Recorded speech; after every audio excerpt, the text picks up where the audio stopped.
23절부터 27절까지입니다. 열왕기하서 14장 23절부터 27절까지 보겠습니다.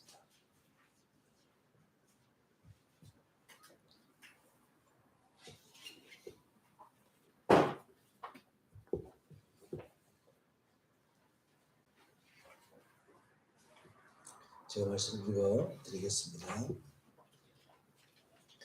유다의 왕 요아스의 아들 아마샤 제15년에 이스라엘 왕 요아스의 아들 여로보암이 사마리아에서 왕이 되어 41년간 다스렸으며 여호와 보시기에 악을 행하여 이스라엘에게 범죄하게 한 느바스의 아들 여로보암의 죄에서 떠나지 아니하였더라.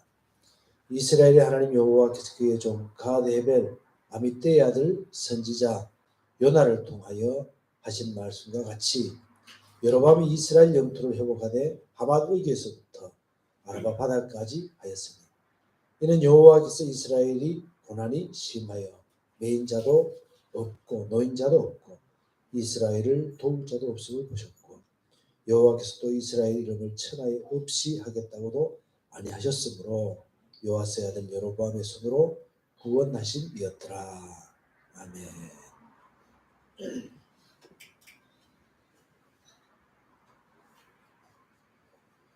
오늘 열왕기하 14장 말씀을 좀 보고 또 이어서 선지서들을 계속 공부를 하도록 그렇게 하겠습니다. 열왕기하 여기 이제 학자들마다 또 신학자들마다 조금씩 순서를 다르게 정하기도 하는데요. 혹시 여러분들의 성경에 메모를 할 수 있다면 열왕기하 13장 마지막에다가 요나서라고 쓰면 좋겠고요. 요나서. 그때 요나가 이제 이때 등장을 해서 조금 전에 우리 읽었던 말씀 속에 보면 요나가 나오죠. 그래서 요나의 사역이 계속 이어지는 그런 내용들이 나오니까 그 다음에 14장 끝에다가 연결이 되는 선지서들이 아모스, 호세아, 요엘, 아모스, 호세아, 요엘이 이때에 등장을 해서 또 사역을 하고 있으니까 그 성경 연대기 순서대로 제가 말씀을 드리려고 합니다. 왜냐하면 거기에 나오는 이제 이스라엘의 역사적인 배경을 가지고 선지자들이 나와서 사역을 했기 때문에 이런 순서들이 굉장히 좀 성경 읽기 편하고 이해하기에 굉장히 편하다라고 이해를 할 수가 있기 때문입니다. 이제 선지자 요나가 활동하는 그때 당시의 이야기입니다. 14장 1절 말씀 속에 보면 유다왕 이제 아마샤가 등장을 합니다.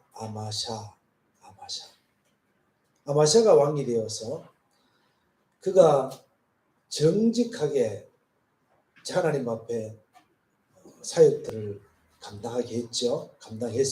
그래서 이제 3절에 보면 14장 3절에 보면 아마샤가 여호와 보시기에 정직히 행하였으나 그의 조상 다윗과는 같지 아니하였으며 우리가 북이스라엘의 그 왕들의 기준을 아주 그냥 누구로 정하냐 물론 다윗으로 정하긴 하지만은 그러나 여로보암을 갖다 대죠. 여로보암이 북이스라엘을 건국했던 사람이잖아요. 그런데 그때에 우리가 다 알다시피 베델과 다한에다가 이제 금송아지를 만들어 놓고 그 금송아지를 여호와 하나님이라고 불렀다. 그래서 북이스라엘 왕들을 얘기할 때에 그 왕들이 여로보암의 죄에서 떠나지 않았다. 여로보암의 죄에서 떠나지 않았다. 이런 얘기들이 계속 반복이 됐었죠. 그래서 남유다에 대해서 얘기할 때는 대체적으로 이제 기준으로 삼는 왕이 다윗 왕이라. 다윗 왕. 그래서 다윗처럼 행했다. 그럼 선한 왕, 훌륭한 왕. 다윗 같지는 않았다. 그러면 그래도 조금 덜 악한 왕. 다윗의 길을 따르지 않았다. 아주 나쁜 왕. 이렇게 이제 우리가 남유다의 왕들을 그렇게 판단을 해볼 수 있는 내용이죠. 근데 여기서 보니까 아마샤는 정직하게 행했지만 다윗과는 같지 않았다. 다윗처럼 성실하게 하나님을 섬겼던 사람은 아니다. 그 얘기죠. 그러면 다윗이 어떤 일을 했길래 이 아마샤가 어떤 일을 했길래 그랬느냐? 아마샤가 우선 하나님을 섬기는데 4절에 보면 오직 산당들을 제거하지 아니하였으므로 백성이 여전히 산당에서 제사를 드리며 분향하였더라. 산당은 많은 곳이었을까요? 우상 숭배의 장소였습니다. 솔로몬이 성전을 건축하기 전에 기브온에 있는 넓은 산당이 있어서 거기서 일천번제를 드리고 하는 그런 일이 있었죠. 그때 당시에는 아마 그때는 성막이 있었잖아요. 솔로몬 초기에. 그러니까 이 성막에서 일천번제라고 하는 것은 양을 1000마리를 잡아서 하나님께 제사를 드리는 거니까. 1000마리 많잖아요. 100마리만 잡아도 많은데 1000마리를 잡아서 하나님께 번제를 드리니까 분명히 그렇게 얘기합니다. 그것은 상당히 넓었기 때문이다. 이렇게 표현합니다. 성경에는. 넓었기 때문이다. 아니 넓어서 거기서 1000마리로 잡아서 제사를 드렸는데 이런 것들이 잘못된 어떤 사인을 줄 수가 있는 거예요. 잘못된 사인. 그래서 백성들에게 자칫 잘못하면 이것이 산당에서 하나님께 제사를 드려도 괜찮다. 이렇게 인식이 되어버릴 가능성이 많이 있어요. 근데 아마샤가 이런 짓을 했다. 그 얘기입니다. 옛날에 기독교 장로회 축에 뭐였더라? 그 목사님이 계셨는데 그 목사님이 이제 옛날에 노동운동도 많이 하시고 또 50 때요. 전두환 대통령 때 데모도 많이 하고 그다음에 직업도 했어요. 사회운동을 많이 하셔가지고 이분이 이제 예배당을 거의 강탈당하다시피 했어요. 기독교 장로회는 사회에 이렇게 많이 활동을 많이 하는 사람들이잖아요. 지금도 그렇고요. 그래서 예배당을 뺏겨버려가지고 그때 당시 무슨 경찰서라고 하던데 오래돼서 까먹었네요. 그 경찰서 앞에서 주일마다 거기서 예배를 드리는 거예요. 성도들이 비가 오나 눈이 오나 주일마다 거기서 예배를 드리는 거예요. 지금은 끝났는지 모르겠어요. 근데 예를 들어서 계속 그렇게 되면 나중에 되면 어떻게 될까요? 아마 목사님도 그렇고 다른 사람도 다른 데서 예배당에서 예배를 드리면 이상하게 되어버리겠죠. 초대교회는 우리처럼 이렇게 갖추어진 이런 예배당이 없었겠죠. 또 건물이 있는 그런 교회들처럼 그런 예배당이 없었겠죠.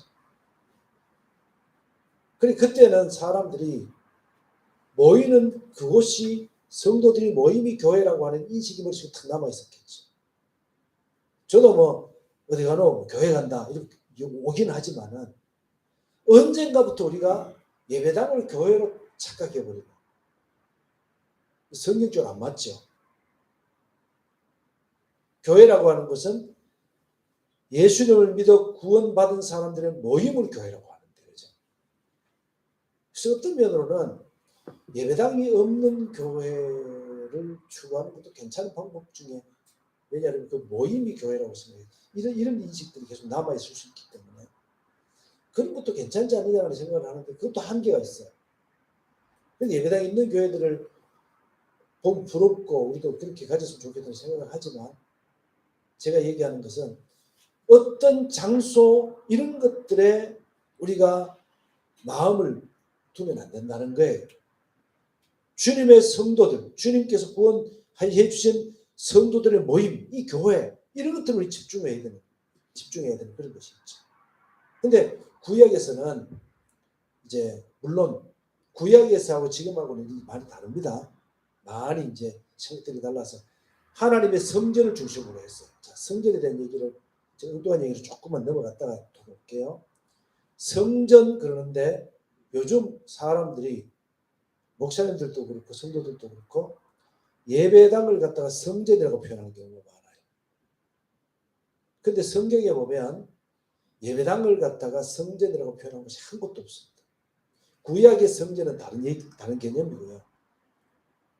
오히려 신약에서는 어떻게 표현하냐 그러면 예수님을 믿는 우리의 마음이 성전이라고 표현합니다. 알잖아요. 고린도후서 3장 16절, 3장 19절 두 번 그렇게 얘기하죠. 우리의 마음이 성전이다. 그렇게 표현하죠. 너희가 하나님의 성전인 것과 하나님의 성령이 너희 안에 거하시는 것을 알지 못하느냐.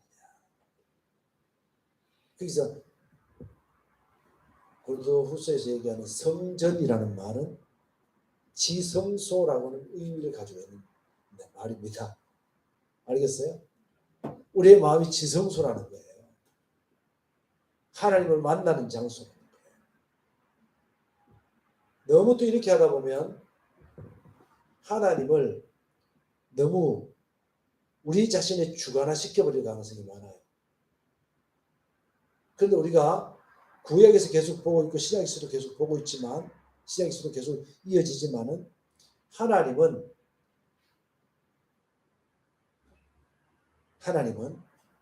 하늘의 하나님입니다. 우리의 마음속에서 우리를 만나 주시지만 하나님은 우리가 주관화만 시켜야 될 하나님이 아니라 객관화 시켜야 될 하나님이에요. 그분은 내 속에서 내 마음대로 판단할 수 있는 하나님이 아니라 객관화된 하나님, 변치 않는 하나님, 심판하시는 하나님. 우리 속에서 어떻게 우리를 구원하시겠어요?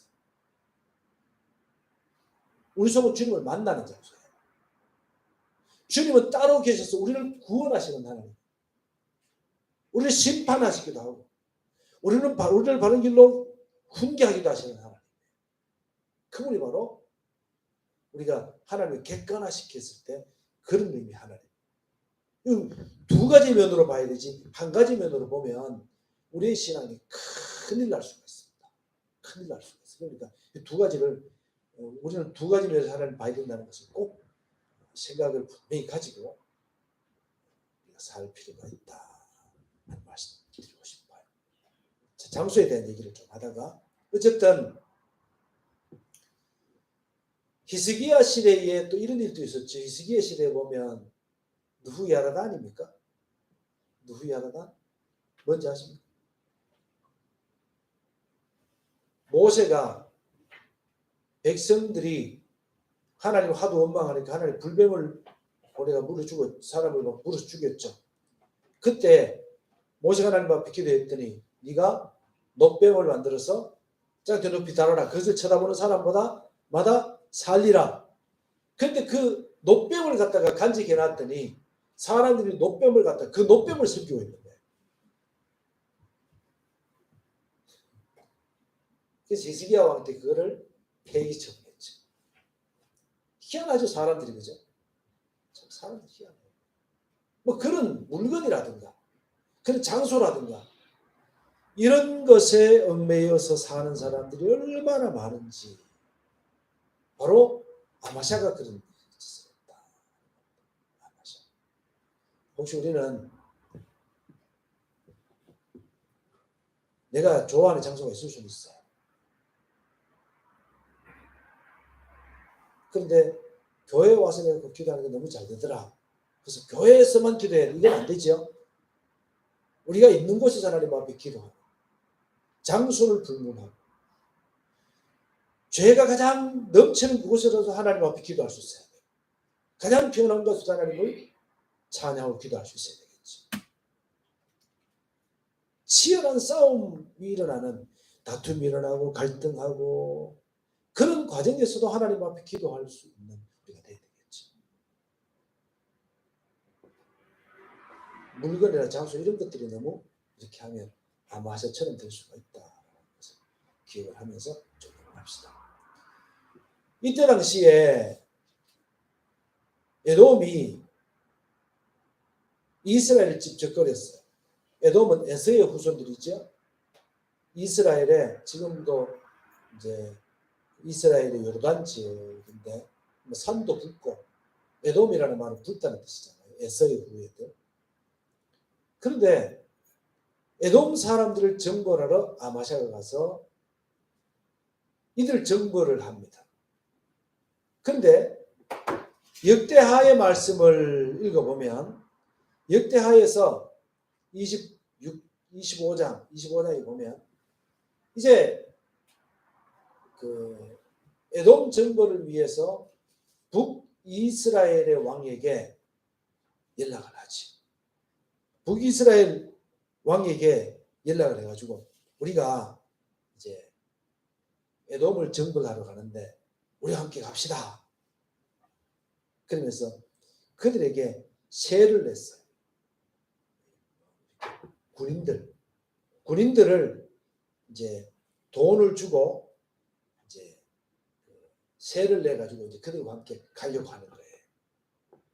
근데 하나님의 사람이 나타나서 너 그렇게 하면 아마샤에게 말씀하시기를 너 그렇게 하면 하나님이 너와 함께 하잖아. 가봐야 너희들이 패배할 거야. 가지마. 그렇게 얘기했어요. 너희들만 가. 그러니까 얘기하기를 우리가 1만 달란트로 세를 냈는데 그럼 어떻게 할까요? 하나님이 그보다 더 줄 수 있으니까 그냥 가라. 그래서 이제 그동안은 북이스라엘하고 굉장히 가까운 사이였어요. 군사 교류도 하고 또 우리가 지난번에 아합이 그 여호사밧과 사돈도 맺었죠, 그죠? 이렇게 해가지고 이렇게 아주 가까운 사이였는데 이때부터 남북 관계가 대한민국과 이제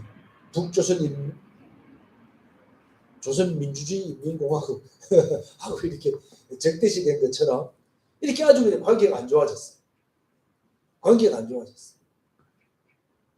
그래서 어쨌든 이제 이 전쟁에서 아마샤는 에돔에 가서 에돔 사람들을 많이 죽이고 또 젊은 사람들을 이제 붙잡아 포로로 잡아오고 하는 그런 정권을 올리고 돌아왔습니다. 돌아올 때에 이 아마샤가 큰 잘못을 범합니다. 그 잘못이 뭐냐 그러면 이 에돔 지역에 가서 그들을 정벌하다 보니까 에돔 사람들이 섬기는 우상이 있는 거예요. 그 우상을 가져다가 섬기는 거예요. 아니 이때 당시만 해도 지금하고는 많이 다릅니다.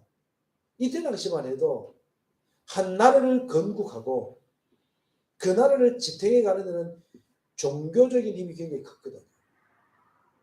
거의 뭐 신정국가로 봐야 됩니다. 그러면 아마샤가 전쟁에 나갈 때는 여호와 하나님의 이름으로 갔을 거 아니에요. 그러면 저쪽에서 에돔 사람들이 섬기는 신들은 패배한 거고 여호와 하나님이 이긴 거잖아요. 그럼 어떻게 해야 돼요? 거기에 있는 우상들을 싹 모아가 다 불질러 뿌리고 말아야 되는데 이걸 가져가서 섬긴다는 게 말이 됩니까? 아마샤가 이런 어리석은 짓을 범하게 된 거예요. 하나님의 사람들을 보내서 그에게 경고하고 했지만은 아마샤는 듣지 않습니다. 그리고 난 다음에 얼마 후에 이 아마샤는 교만해져 가지고 지금 좀 이렇게 적대관계에 있는 북쪽에다가 북이스라엘에다가 전쟁을 선포합니다. 너와 나와 대면하자. 대면하자는 말은 한번 싸워보자 이런 의미거든요. 그래서 이 전쟁에서 이제 북이스라엘이 아마샤를 포로로 잡았다가 나중에 놔줬죠. 어쨌든 이 전쟁에서 남유다가 크게 당합니다. 크게 당해서 뭐 왕궁에 있는 것도 다 뺏어가고 성전에 있는 성벽도 허물어버리고 하는 그런 엄청난 패배를 맛보고, 그리고 포로로 잡혀갔다가 나중에 이제 이 아마샤가 라기스라고 하는 곳으로 갔는데 신하들이 그를 잡아서 죽여버리고, 그 다음에 왕이 된 사람이 아사랴라고 하는 겁니다. 아사랴, 우시아입니다. 아사랴가 우시아입니다. 왜냐하면 히브리어는 옛날에는 이렇게 모음을 안 썼어요. 모음을 안 썼으니까 아사랴를 이응, 시읒, 이응 이래 썼단 말이에요. 우리가 지금 여호와 하나님이라고 부르지만 또 어떤 사람은 야훼라고 부르기도 하지요. 하나님의 이름에는 지금까지도 사람들이 모음을 안 씁니다. 이해가 됐죠? 그래서 아사랴 그러면 이응, 시읒, 이응이니까 어떤 사람은 우시야, 어떤 사람은 아사랴 이렇게 부르는 거예요. 근데 우리가 그렇게 이해를 하면 되는 겁니다. 그래서 이 발음들이 조금씩 이제 사람의, 그러니까 뭐랄까, 구약의 표현, 그 사람 이름들이 조금씩 다르게 나오는 경우도 있는데, 그거는 제가 금방 말씀드렸듯이 모음을 기입하지 않기 때문에, 모음은 후대 사람들이 만든 거예요. 그러니까 그렇게 이해를 하면 이해가 될 수 있습니다. 그렇게 해서 이제 우시아가 왕이 됐죠. 우시아 그러면은 우리가 뭐 머릿속에 떠오르는 게 이사야서에 보면 우시아 왕이 죽던 때에 하나님 이사야가 소명을 받은 그런 내용이 나오죠. 머릿속에 떠오르는 게 있죠, 그죠? 우시아에 대해서는 이제 또 뒤에 얘기들이 많으니까 그때 가서 얘기를 좀 하겠습니다. 그래서 유다왕 아마샤가 죽었습니다. 아마샤가 죽고 난 다음에 그때 당시에 북이스라엘의 왕은 여로보암 2세입니다. 근데 여로보암 2세 그러면 보통 2세 그러면 제가 낳은 아들 2세라고 그러잖아요. 근데 여기서 2세는 그런 의미가 아니에요. 말하자면 여로보암 2입니다. 여로보암 2. 그러니까 이 북이스라엘을 건국할 때 왕이 여로보암이었는데, 그 후대에 세월이 흐르고 난 다음에 예후가 왕위를 이어받고 난 다음에 예후, 요아스, 그 다음에 여로보암이거든요. 그래서 여로보암이 그때 나타났기 때문에 여로보암 2세라고 하지만 사실은 여로보암 2라고 이해를 하면 되겠습니다. 여로보암 2에 대한 얘기를 좀 하겠습니다. 근데 여로보암 때는요, 나라가 굉장히 강했습니다. 그래서 41년간이나 왕위에 있었습니다. 사람들이 봤을 때 이 여로보암은 굉장히 성공한 왕이었고 굉장히 능력이 있는 왕이었습니다. 그래서 여로보암은 뭐 사해 바다부터 시작해가지고 북쪽까지 뭐 다윗 시대의 그 국경 있잖아요. 물론 남쪽 유다는 지금 이스라엘이기 때문에 남쪽 말고 북쪽으로는 다윗 시대의 그 영토까지 거의 다 회복했던 사람이 여로보암이라고 할 수 있어요. 그리고 그는 상하궁전도 짓고 뭐 하여튼 뭐 부귀가 대단한 사람이었어요. 대단한 사람이었어요. 근데 성경은 이렇게 얘기를 합니다. 자, 읽었던 말씀을 제가 다시 한번 읽어볼게요. 23절, 유다왕 요아스의 아들 아마샤 제15년에 이스라엘 왕 요아스의 아들 여로보암이 사마리아에서 왕이 되어 41년간 다스렸으며, 여호와 보시기에 악을 향하여 이스라엘에게 범죄하게 한 느바스 아들 여로보암의 모든 죄에서 떠나지 아니하였더라. 이제 이해가 되죠? 느바스 아들 여로보암이 제가 뭔지 알죠? 뭐였죠? 금송아지를 만들어 놓고 여호와 하나님으로 섬겼던 북이스라엘의 초대왕 그 죄에서 떠나지 않았더라. 25절 이스라엘 하나님 여호와께서 그의 종 가데벨 아mit대의 아들 선지자 요나를 통하여 하신 말씀과 같이 요나가 어떤 예언을 했다는 거예요? 여로보암이 이스라엘 영토를 회복하되 하맛에게서부터 아라바 바다까지 하였으니 그 넓은 장소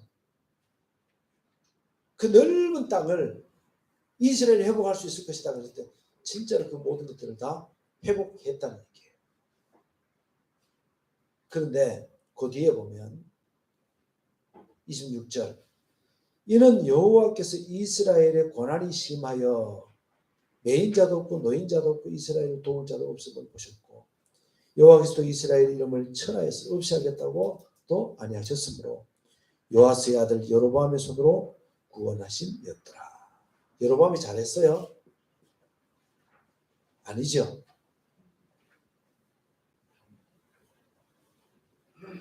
하나님께서 이스라엘을 긍휼히 여기셨기 때문에 이런 일을 행하셨다. 그 얘기입니다. 때로는 우리가 우리 자신을 생각해 볼 필요가 있는 것 같아요. 하나님께서 나를 구원하심이 나의 의로움 때문인가? 내가 하나님 앞에 잘했기 때문에 하나님께서 나에게 평안을 주십니까? 그렇지 않으면 하나님께서 나를 불쌍히 여기셔서 나에게 그런 것을 주십니까? 지금 요나가 이스라엘의 너무 곤고한 모습을 보고 회복에 대한 예언을 해서 여로보암이 처음에 그랬겠죠. 야, 되겠나? 그 생각을 했겠죠. 나중에 보니까 하나님의 사람 요나의 예언대로 이루어지고 있어요. 그러면 여로보암의 마음은 어떻게 해야 될까요? 아, 여호와 하나님이 진짜 하나님이시구나. 내가 하나님께로 돌이켜야 되겠다. 제가 필리핀에서 나와가지고 교회를 개척하고 싶은데 개척할 장소가 없었어요. 한마디로 돈이 없었어요. 그래서 이제 집에서 기도를 했어요. 집에서 이렇게 가족하고 한두 사람 만나 그래서 같이 예배를 드렸어요. 예배를 드리면서 하나님 예배 장소를 주십시오. 예배 장소를 주십시오. 우리가 모여서 예배할 수 있는 개척 장소를 주십시오. 이게 이제 99년 말에 있었던 얘기거든요. 1999년 말에. 그래서 기도를 했는데 어떤 목사님을 통해서 어떤 유치원에 강당을 빌려주는 거예요.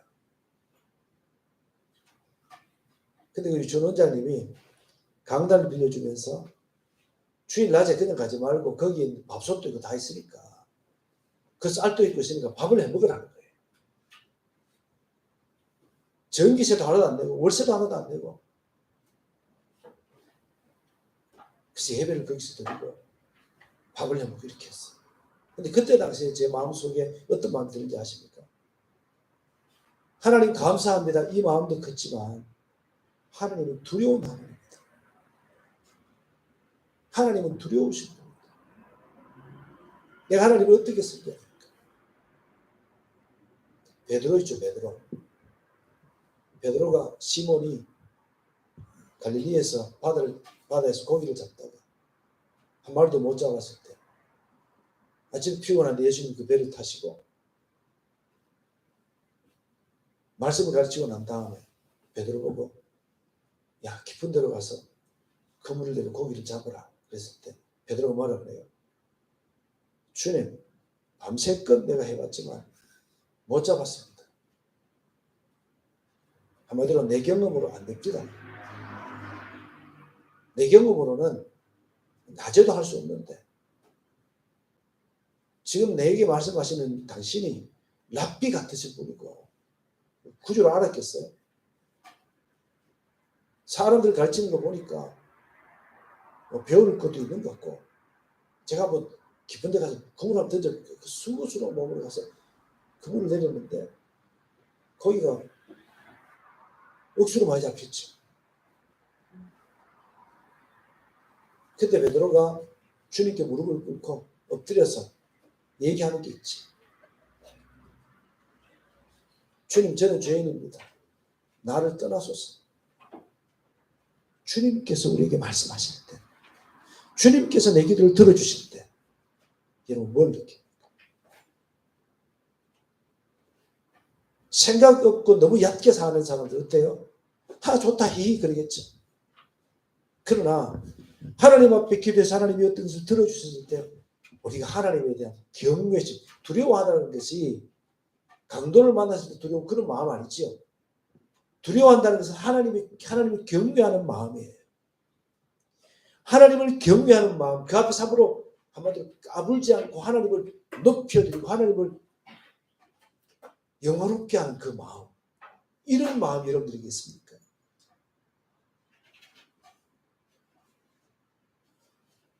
때로는 우리가 어떤 일을 할 때 내게 도저히 이루어질 것 같지 않은데 어떤 사람이 나를 시키려 했어. 그래서 이것이 이루어졌어. 그러면 여러분 어떤 마음을 가지세요? 여로보암은 그 죄에서 떠나지 않았어. 여전히. 그런 걸 통해서 하나님을 경외하는 그 마음을 가져야 됩니다. 그것이 진정한 성도들의 모습이라고 할 수 있습니다. 오늘 우리가 두 왕에 대한 얘기를 좀 했는데 사실 오늘 아모스서에 들어가서 얘기를 좀 하려고 했는데 시간이 그렇게 할 수 있는 시간이 없어서 여기까지는 얘기를 하고 또 오늘 제 목소리가 너무 듣기 좋지요. 너무 듣기 좋은 목소리라서 더 이상 얘기하기도 조금 그러니까 여기까지 말씀드리고 다음 주에 또 이어서 아모스서 그 다음에 호세아서 요엘서를 쭉 연결을 해서 어떤 배경으로 어떻게 이 선지자들이 나타나서 어떤 메시지를 전했는가 이런 것들을 공부해보면 여로보암 시대가 어땠는지 이때 당시에 남북의 사람들의 신앙이 어땠는지 이런 것들을 알 수 있기 때문에 그런 것들을 좀 공부해 나가도록 이렇게 하겠습니다. 기도하겠습니다.